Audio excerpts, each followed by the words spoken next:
قبر کی پہلی رات کا منظر کیسا ہوگا؟ یہ ایک ایسا سوال ہے جس کی تلاش میں ہر دوسرا شخص نظر آتا ہے۔ آج ہم اس سوال کا جواب آپ کے لیے اسلامی نقطہ نظر سے لے کر حاضر ہوئے ہیں۔ اس کے علاوہ آپ کو یہ بھی بتائیں گے کہ آخر قبر انسان کو کیسے پکارتی ہے؟ کیا یہ پکار انسان کو سنائی دیتی ہے؟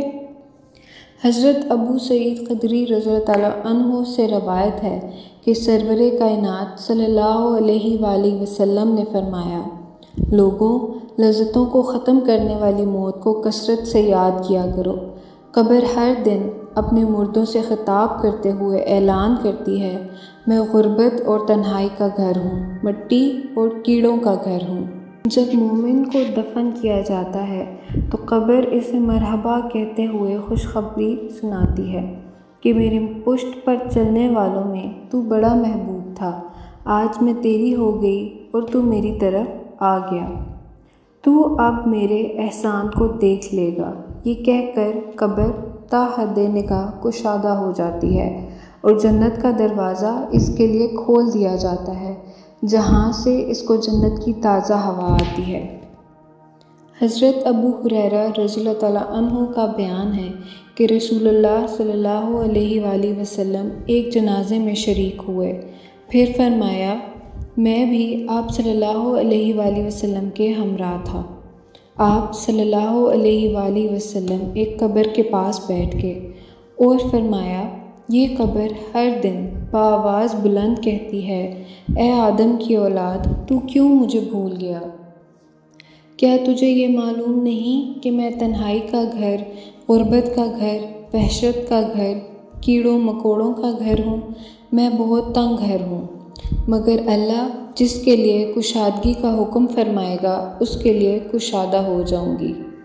اس کے بعد آپ صلی اللہ علیہ وآلہ وسلم نے فرمایا، اے قبر، تو یا تو جنت کا چمن ہے یا پھر آگ کا ایک تنور۔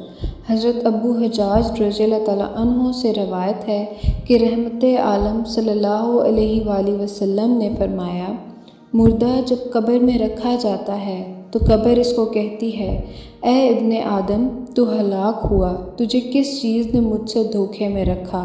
کیا تجھے معلوم نہ تھا میں فتنہ، تاریکی اور کیڑوں مکوڑوں کا گھر ہوں؟ تجھے کس چیز نے مجھ سے بہکا کر نڈر کر دیا اور تو میری پشت پر خوب پکڑ کر چلتا تھا؟ اگر وہ نیک ہوتا ہے تو اس کی طرف سے قبر کو جواب دینے والے جواب دیتے ہیں، اے قبر، تو دیکھ تو صحیح اس کے اعمال کیسے ہیں، یہ اچھائی اختیار کرتا تھا اور برائی سے باز رہتا تھا۔ یہ سن کر قبر کہتی ہے، بے شک یہ نیک تھا، اب میں اس کے لیے سرسبز ہو جاتی ہوں۔ مردے کا جسم اس وقت منور ہو جاتا ہے اور اس کی روح اللہ تعالیٰ کی طرف بھیج دی جاتی ہے۔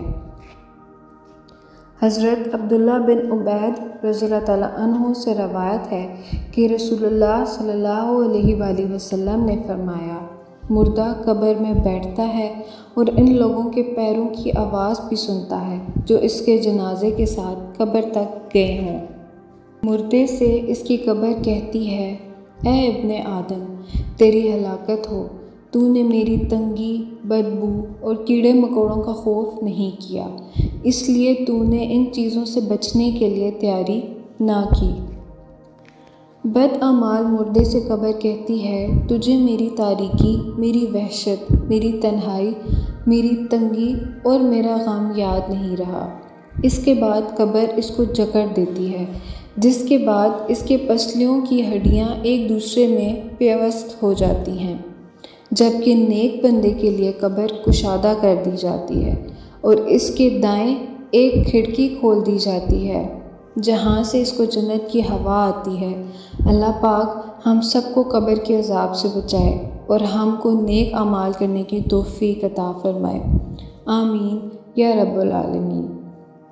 اگر آپ کو میری ویڈیو اچھی لگی ہے تو میرے اس چینل کو سبسکرائب اور شیئر ضرور کریں تاکہ آنے والی ہر سٹوری آپ کے پاس بغیر تاخیر کے پہنچ سکے۔